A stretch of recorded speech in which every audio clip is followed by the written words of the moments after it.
মমতা অভিষেকের ঔদ্ধত্যের রাজনীতি থেকে বেরিয়ে দিল্লিতে এবার মাস্টার স্ট্রোক বিদ্রোহী সাংসদদের। তৃণমূলের অন্দরে বিদ্রোহী ব্লক গঠন না করে এনসিপিআই পার্টিতে যোগ দিচ্ছেন লোকসভার 20 জন বিদ্রোহী সাংসদ। রবিবার লোকসভার অধ্যক্ষ ওম বিড়লার সঙ্গে সাক্ষাতের পরে সিদ্ধান্তের কথা ঘোষণা করেন বিদ্রোহী শিবিরের মুখ কাকলি ঘোষ দস্তিদার। কাকলি পরিষ্কার জানিয়ে দেন, দেশের স্বার্থে এনডিএর সঙ্গে কাজ করব, প্রধানমন্ত্রী ও স্বরাষ্ট্রমন্ত্রী অমিত শাহের নেতৃত্বে কাজ করব।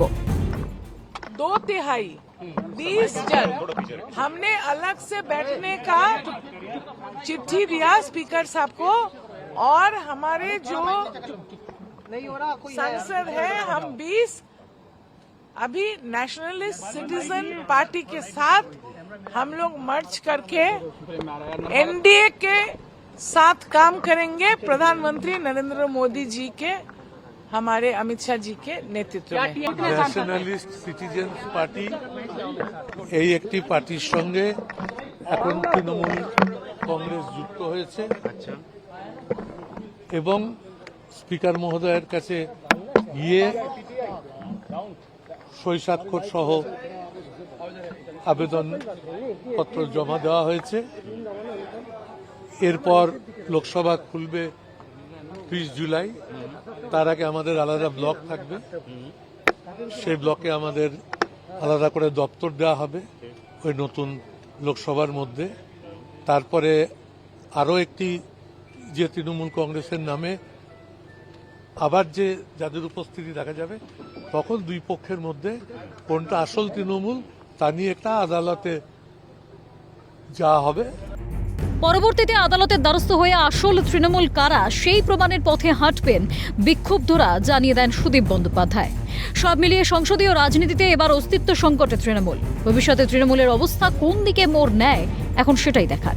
তৃণমূল কংগ্রেসের যে বিক্ষুব্ধ অংশ আজ এইভাবে এনডিএতে যোগদান করলো, এদের ভবিষ্যৎ। প্রথম কথা হচ্ছে, এই সমস্ত সাংসদরা এতদিন পর্যন্ত রাজনীতি করেছেন মোটামুটি ভাবে মমতা বন্দ্যোপাধ্যায়ের মুখ এবং মমতা বন্দ্যোপাধ্যায়ের বক্তব্যকে সামনে রেখেই। এরা কিন্তু স্বতন্ত্র পরিচয় গড়ে তুলতে পারেননি স্থানীয় স্তরে কিংবা রাজ্য স্তরে বা দিল্লির বা জাতীয় রাজনীতির ক্ষেত্রেও। এরা তৃণমূল কংগ্রেসের ব্র্যান্ড নেমের অন্তর্গত কতগুলো পড়ে বা গুটি, যাদের কোনো স্বতন্ত্র পরিচয় কিন্তু সেক্ষেত্রে ছিল না বলেই অভিষেক বন্দ্যোপাধ্যায়ের মতো একটি অতি অপরিপক্ক মস্তিষ্ক এদের উপরে ছড়ি ঘুরিয়েছে দীর্ঘদিন। তবে বিদ্রোহী শিবিরের নতুন দলে যোগ দেওয়ার ঘটনাকে কেন্দ্র করে তুঙ্গে রাজনৈতিক চর্চা। বিদ্রোহী শিবিরের এনডিএকে সমর্থন দেওয়ার সিদ্ধান্তকে স্বাগত জানিয়েছেন বিজেপি সাংসদ রাহুল সিনহা।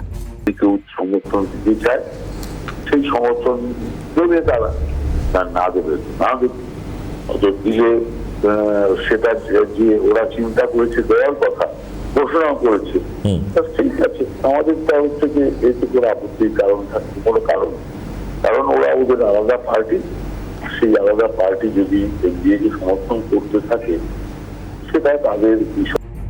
অধ্যক্ষের সঙ্গে সাক্ষাতের পর এদিন বঙ্গভবনে নৈশভোজে অংশ নেন তৃণমূলের বিদ্রোহী সাংসদেরা। ক্যালকাটা নিউজ।